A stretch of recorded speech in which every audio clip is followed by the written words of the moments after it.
ladder in, fishing through the metro parks, your shore fishermen would be, they own most of the land on both sides of the river for almost 18 miles. Your access would be just beautiful for that type of thing. It'd be fantastic. We're going to take another call. You're on World of Fishing. Can I have your question, please?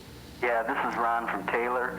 I heard that you had to be a resident of Flat Rock to fish the Huron River in Flat Rock. Is that true? Not any longer. The signs are gone.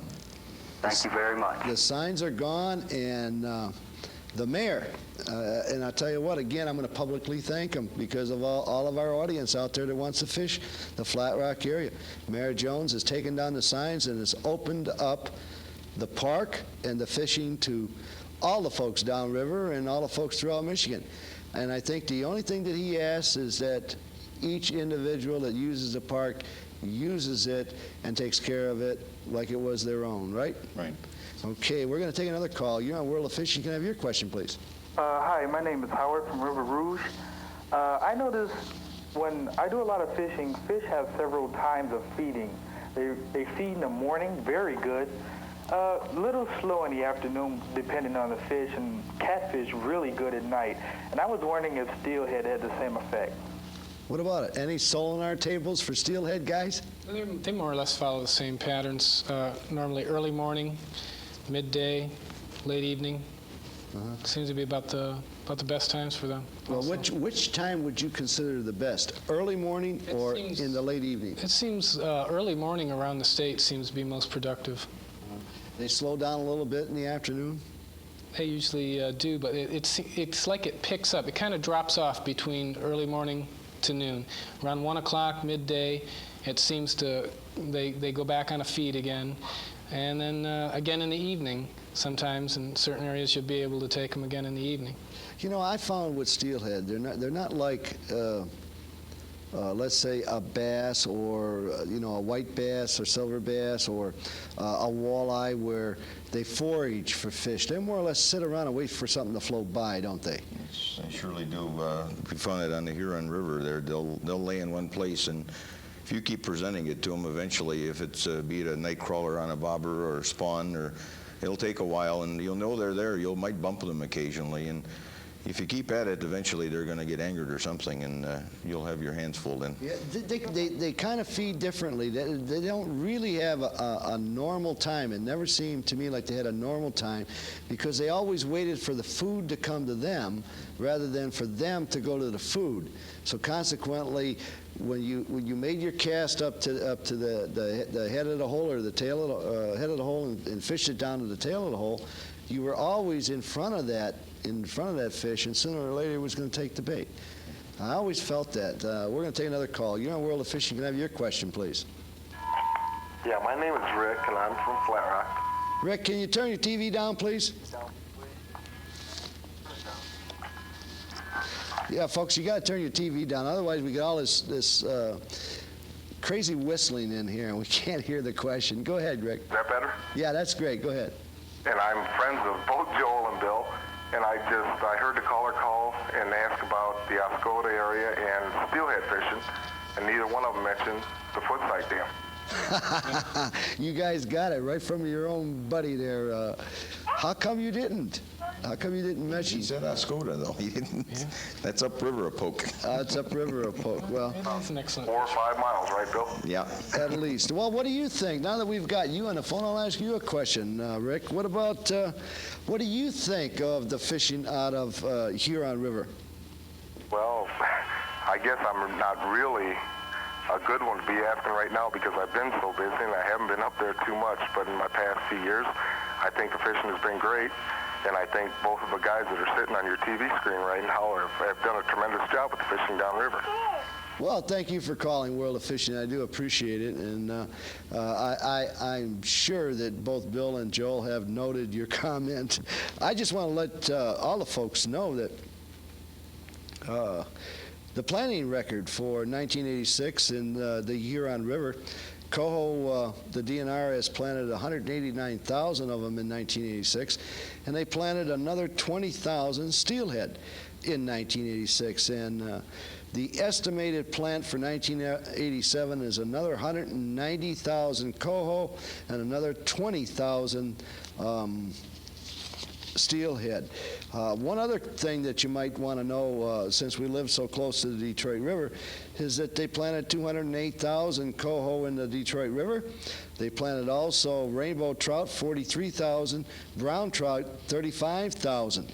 And I got to tell you what, every time they make a plant like that, it means nothing but better fishing for us. And for you folks that like to fish the Proud Lake Recreation Area, which is the Huron River also, they planted 1,575 rainbow trout. Now, I fished that, and I usually fish it in April when they do that. And what those fish are is the brood stock that the DNR has used to take the eggs from. And rather than destroying these fish, they take these fish and they plant them in the Huron Metro Park, or I'm sorry, the Proud Lake Recreation Area, and you get an opportunity to go out and catch those fish out there. And I got to tell you what, that is an absolute good time. So no matter where you fish on Huron River, it seems to be getting better and better and better, right, guys? What about water quality? Have you guys, have they been taking samples? What about pollutants and different things of that sort? It's been cleaned up. It's been cleaned up a lot in the last few years. It showed real favorable in the last study that the Department of Natural Resources did. It showed favorable enough that they want to pursue further plantings and further improvements of the river. So that says a lot for it right there. You know, I know a lot of the ladies out there, Joel. A lot of the ladies, they continuously call us here on this show and say, are the fish edible in Detroit River? Are they edible Belleville Lake? Are they edible Ford Lake? Okay, and before the ladies start calling me and asking me, what about the edibility of the fish out of the Huron River? Now, we all know that Ford Lake, Belleville Lake is all manufactured by dams out of the Huron River. And we all know that Ford is located there on Ford Lake and so on and so on and so on. We have had some problems with Ford Lake and Belleville. There's no question about that. What about the fish out of the Flat Rock area? What about the fish out of Huron River? Good, bad, should they eat them?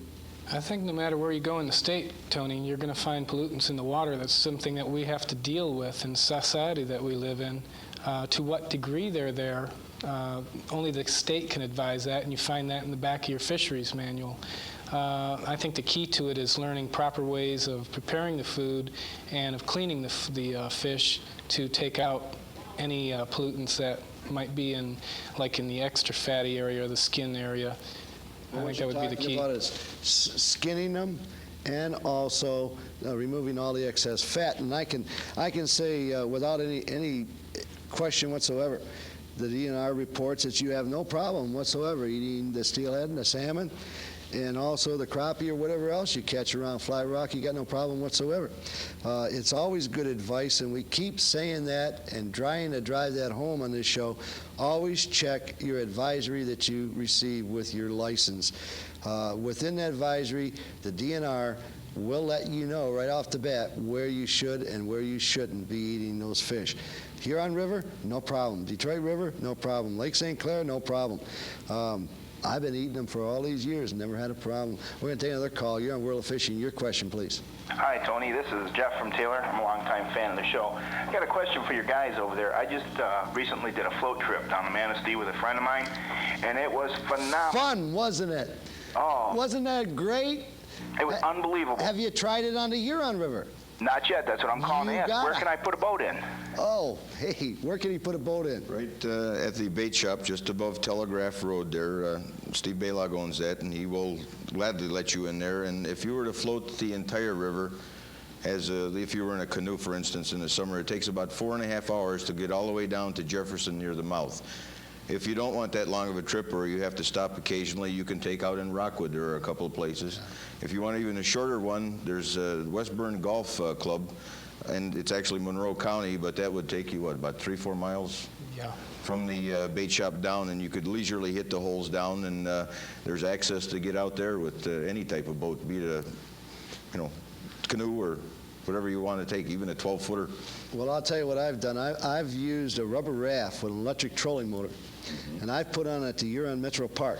I've put it in there, and I floated it from there to Flat Rock, and I've had a car waiting for me there so I could take it out, and then I've portaged to dams, and I've floated right through the lakes and whatever. And I want to tell you what, you want to have a great trip, it'll take you about 8-10 hours, but depending upon how much time you spend fishing each hole, And if the smallmouth bass are hitting, you're going crazy. If the crappie are hitting, you're going crazy. I mean, literally, it's a storehouse of fish that nobody uses. But from where you're talking about putting in right there at the bait shop at the dam, that's another 10 miles to the lake. Right. So you've got a good 10 miles to float unobstructed, and it's really beautiful scenery. It winds, it moves. Can't say enough about it. If you enjoyed the Manistee, you'll enjoy the Huron River. I got to tell you what, folks, we've got more calls. Stay with us. Don't hang up. We're going to get to you right after this break. Stay with us. We got a lot more.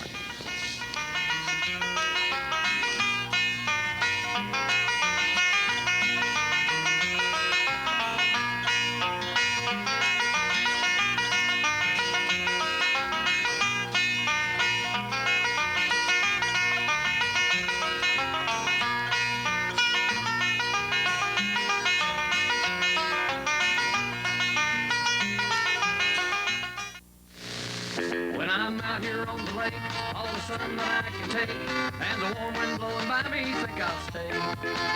My bass boat's like a song, she playing down and running strong, riding in a Ranger all the way.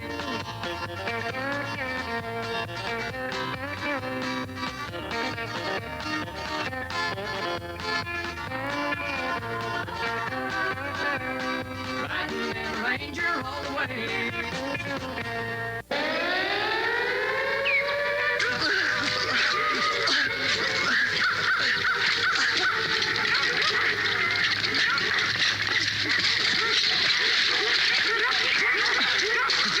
Are you sure the boat will be there? It'll be there.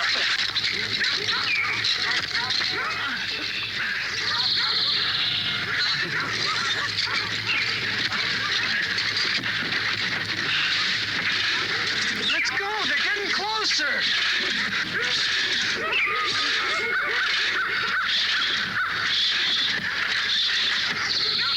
Can I be of some assistance to you boys? Looks like you boys could use a mariner.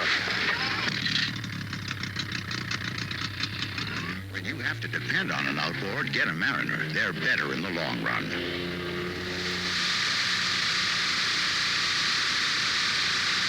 LCR 8000 from Humminbird, the liquid crystal recorder that makes charts obsolete. With features like totally automatic operation, total screen update, screen memory, and zoom and bottom lock with split screen viewing, the LCR 8000 does things charts can never do. Humminbird LCR 8000, the ultimate in fish finding technology. We're going to take another call right here on World of Fishing, and I'll tell you what, you got yourself a World of Fishing hat. Can I have your question, please? Yes, I heard earlier on the show that Flat Rock is opening up for the salmon fishing. How do you go to fish for those on the Huron River? What's legal and what's not? Guys? Well, right now the salmon are fairly well gone. There'll be a few over there over the winter that we found in the past that they'll winter over and your younger fish will be in there. But for the most part, your Chinook usually start in towards the latter part of August. We'll run into September, and then we'll start be getting the coho and the steelhead in through October into November. And mostly now you'll have steelhead in the river if you're going to get anything. And if you go at it long enough there, you'll get a hold of one, either up by the dam or down by the walk bridge. There's fish in there right now. And what's legal and what's not? It's open river. They're legal, everything. Yeah, but there's no snagging. No snagging, no. You cannot snag. Legal fishing. Okay? Only no legal problem with access. That's legal. Totally legal. And you would suggest using spinners or spawn sacks. Right. If you're above the walk bridge, spinners are good in there, or float a bobber. And below you can use flies, or if the water's low enough. And the water clears up beautifully in the wintertime. Because most of the thing is farm runoff that we've got. In the next month when things start freezing, that water will be just as clear as any northern stream. What about, does it freeze over? Just above the dam, there's ice fishing going on near Middle Belt Road, Inkster Road, They get a lot of panfish in there. It seems lot of that crappie, that's this time of the year the guys find the biggest bass that they can see, and then all they got to it's do is against the watch law it. to catch the bass at that time. Let's not tell them about bass now. They're there, but they see them. You can't catch them. That's against the law. No bass through the ice. Below the dam, it sort of forms a horseshoe in there. You can barely walk on it. You shouldn't do it anyhow because it's treacherous when you got running water like that underneath on any river. And the most part, it stays fairly open in there. You'll get ice forming on the sides, but beautiful. It just when the snow comes in the ice, it's just as clear and crisp as could be. Well, I just want to take this opportunity, since Bill brought it up about the ice fishing. Before you folks get out on that ice, make sure that you have a spud ahead of you, and bang that spud as you walk, and make sure that you have at least, if you're by yourself, 3 inches of ice. If you've got somebody else with you, at least 4.5 to 6 inches of ice. Don't drive your cars on the ice. You know, every year what happens, the Coast Guard's called out there because an ice floe has broke loose. They've got to take you off of that ice. Your car's goodbye, your snowmobile's goodbye, and hey, sometimes your life's goodbye. So I want to just caution you about ice fishing this year. Take care. We want you to continue to watch World of Fishing. We're going to take another call. You're on World of Fishing. Your question, please. Go ahead. You're on World of Fishing. Yes. My name is Jim. I'm from Allen Park. And as you know, I guess Allen Park's only about a half hour from Sterling State Park and the DNR field office. And there's been rumors around that Sterling State Park, since they're spending all this here money down there, I was wondering if they might be spending a little bit of money on opening up that boat launch over there at Sterling and possibly the DNR field office. Would you happen to have heard anything contrary to this, or anything, guys? No. The only latest thing I've heard about Sterling is that they may build some fishing lagoons there.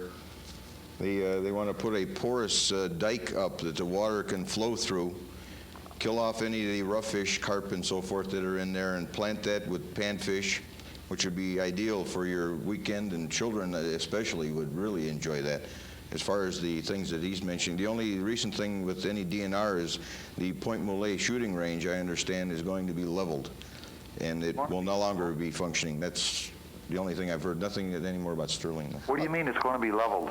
There's no more money, and they're going to bulldoze the stuff that's there. I just heard this past week. That's the state a shame. is going to close it down and level all your trap shooting and so forth. Because You're kidding. No, they initially gave them 3 years to be a, let's say, self-sustaining thing and make money. And they can't understand it because at least 10,000 people used it this year, but they said still, Lansing told them, close it up and knock everything down, and that's the way it's going to be, I guess. Whose fault is that? I'll tell you what, folks, if you don't want it closed down, write some letters. Write to the DNR. And to get you an answer on your question, call Ron Spittler over to Department of Natural Resources office. That's his bailiwick, 666-1500. That's 666-1500. That'll put you in touch with the DNR office. Ask for Ron Spittler or Andy. Yeah, all next week. Yeah, all next week, and he'll give you an answer on the Sterling State Park right off the bat and let you know what's going on there so far as the boat launch and the rest of it. This is the first I've heard about the Point Moulet just blowing that out. I'm not too terrifically happy about that. You know, I mean, that has been a beautiful facility. Yes, it is. And I got to tell you what, folks, if you're one of the people that uses that facility, and even if you're not, get on the phone, write those letters. If you don't do it, by gosh, they're going to take it away from you. And who knows, 5 years from now, you might want to use it and it's not there. Your grandchildren might want to use it and it's not there. Anytime they take something away from us, it kills us. It really hurts us. Then trying to get something back is ridiculous. Look what we've been doing with this ladder in Flat Rock. We're going to take another call. You're on World of Fishing. Your question, please. Go ahead. You're on World of Fishing. Hello. Bob? Yeah, go ahead. Hey, Bob from Flat Rock. My question is, the big banana or the seawall deal they have down the mouth of the Huron River, has that changed the effect of the fish to run up the river? I don't know if anybody's made a study on that. but we've had very few silver bass the last couple of years, and no perch in the last 5 or 6 years I know of. It used to be. I've been here for 60-some years. Has that hurt the fishing at all? No, I know it's improved the fishing out at the dike. I think instead of fishing for perch and as many silver bass, I know we didn't have as many up this past year as we normally do, but we sure did get them out on the dike. You can walk out approximately about a quarter mile. There's a place to park. From a quarter mile walk, you can go out and you can catch all that you want in the spring. Silver bass, crappie, quite a few walleyes you can also take. It's been very good fishing out there early in the spring and later in the fall when the water starts to turn over also.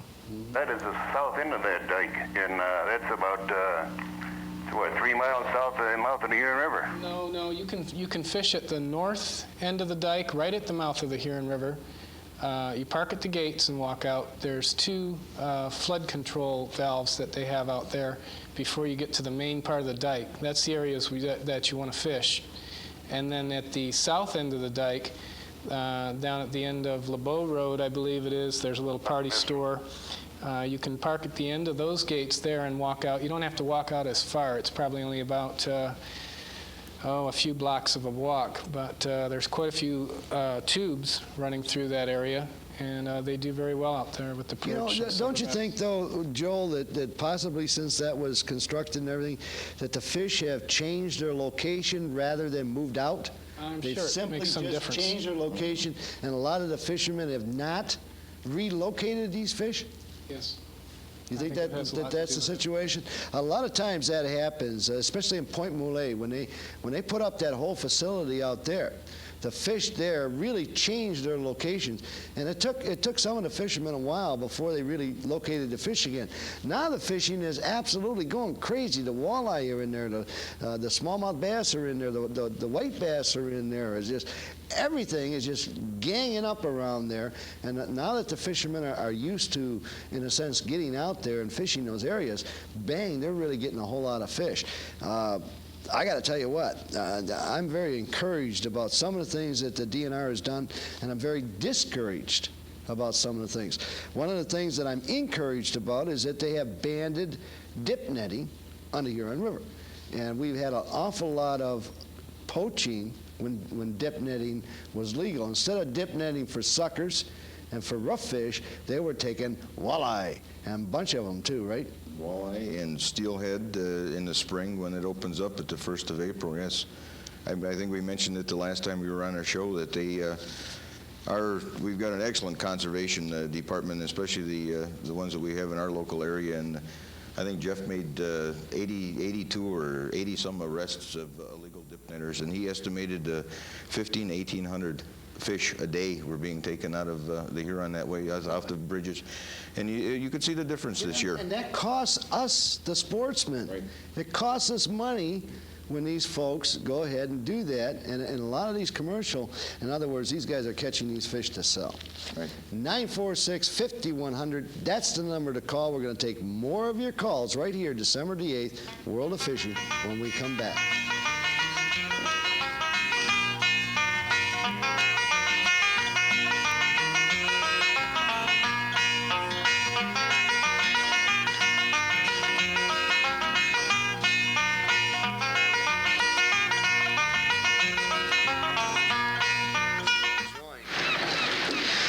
These days, it seems you can't rely on anything. Almost everything I buy breaks. Little things, big things. That's why I bought a Mariner outboard. It's dependable, and it starts fast. If nothing else works, I can still rely on my Mariner. On the water, Ranger Performance is well known, but out of the water, concentration turns to the emergence of another name, Ranger Trail. Designed for maximum protection, these trailers are custom fitted to each Ranger hull. This marriage of boat and trailer is made even stronger with forged support beams, waterproof lights, and special lubricating hubs. Not only are Ranger Trails easy to load, but a preset camber and tow-in on the axle ensures better tracking and longer tread wear. Ranger Trail, because there's a lot riding on your investment. At last, the ultimate in fish finding technology. Humminbird's LCR Liquid Crystal Recorder. The depth sounder that bridges the gap between flashers and charts, combining the best features of both. Now the most advanced concepts in sonar are combined with state-of-the-art microcomputer innovations to bring boaters and fishermen more features and more fish-finding versatility than any other depth sounder on the market. LCR, the creation of a new generation from Humminbird. The Fishing Hole Telegraph at Eureka has all your fishing needs. We carry name brand rods including Shakespeare, Eagle Claw, and Daiwa, and reels from such manufacturers as Mitchell, Penn, and Ryobi. The Fishing Hole also carries a wide variety of bait and lures for every kind of fishing. So if you want to ensure that the big one won't get away, come to the Fishing Hole at Telegraph and Eureka, where we have all your fishing needs. Welcome back to World of Fishing. Now, I want to give you a couple of phone numbers, so grab your pencil and paper. In case you're interested in joining the Huron Valley Steelhead chapter, and you can get a hold of these gentlemen. Bill is at 782-1668, and Joel, if Bill happens to be busy or Mama's got him out doing a chore, you can get Joel at 782-0681. Either one of those numbers will put you in touch with the Huron Valley chapter of the Steelheaders. And I got to tell you what, these guys are doing a great deal of good work on that Huron River in Flat Rock. Also want to remind you that we're open lines right now, 546-5100. We'll answer, all the questions that you have about the fishing. And I did say, didn't I say 946-5100? I said 5. I'm getting so many telephone numbers here. I also said it was December the 8th and it's December 9th. So fire me. I don't know. I'm having a heck of I'm so interested in what we're talking about here. Okay, 946-5100 is the number. If you want to get a hold of Joel or Bill, 782-1668 or 782-0681. I'm not infallible either. Guys, what about the types of food that these steelhead are feeding on? Any wigglers down there? And also, do you guys recommend using light line in the Huron River?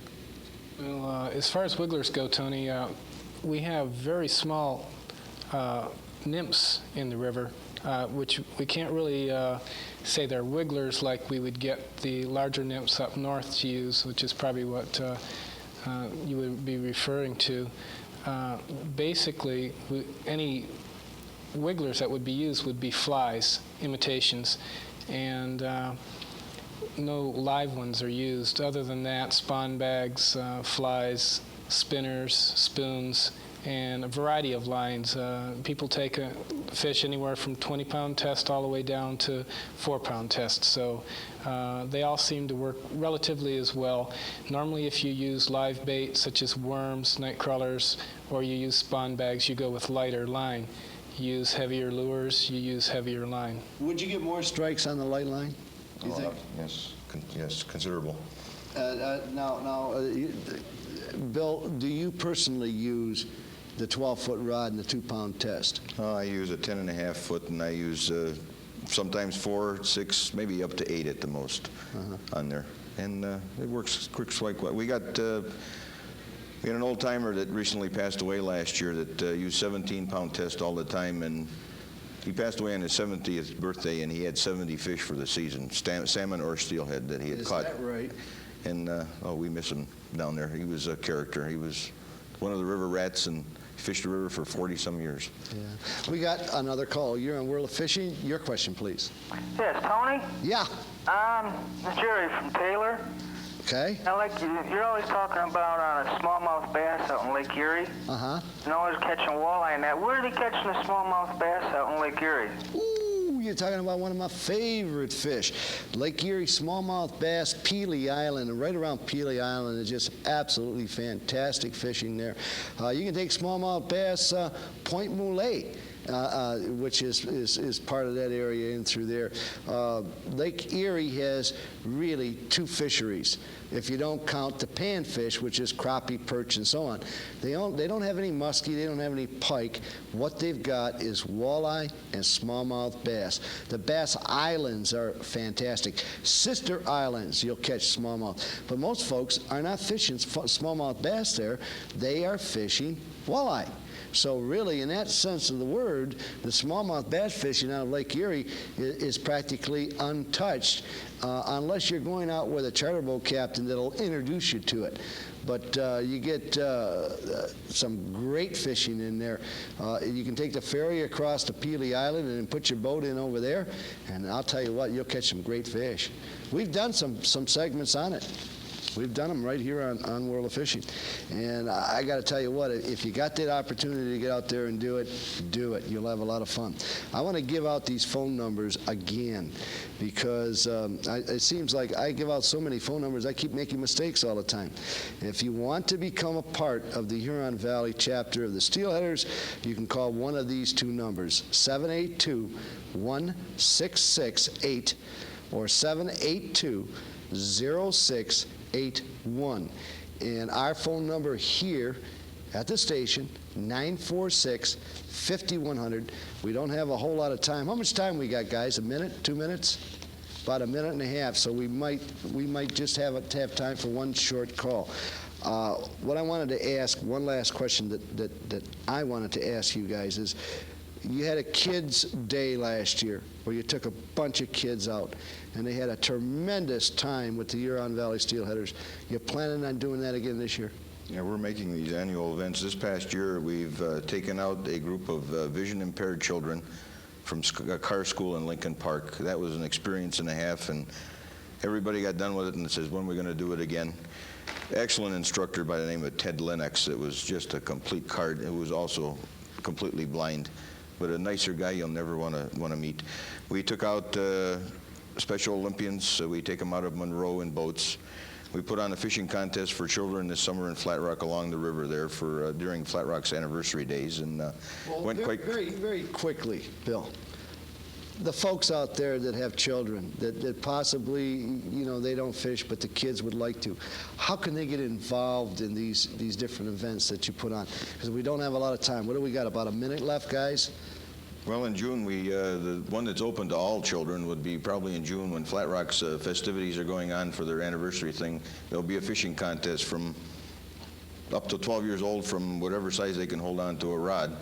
And I think you guys will advertise it, right? Oh, yes, absolutely. It'll be in the flyers papers and everything out right there? Okay, I'll tell you what, we got about 30 seconds. If we've got another call, we'll take it real quick. Do we have another call, guys? Okay. The one thing that I have to say is that, again, I want to commend Mayor Jones in Flat Rock. You're a heck of a guy, and you kept your promises, and that renews my faith in politicians. It renews my faith, I guess, in a lot of things, because it brought you guys here to be our guests on the show, and I'm sure our audience really enjoyed it. I want to thank you for coming down. Thank all you folks again, making this show a success. Until next time, hey, God bless you, and you come back.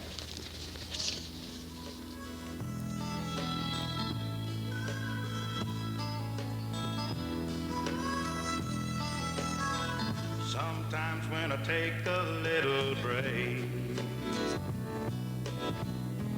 my mind slips away to a still green lake.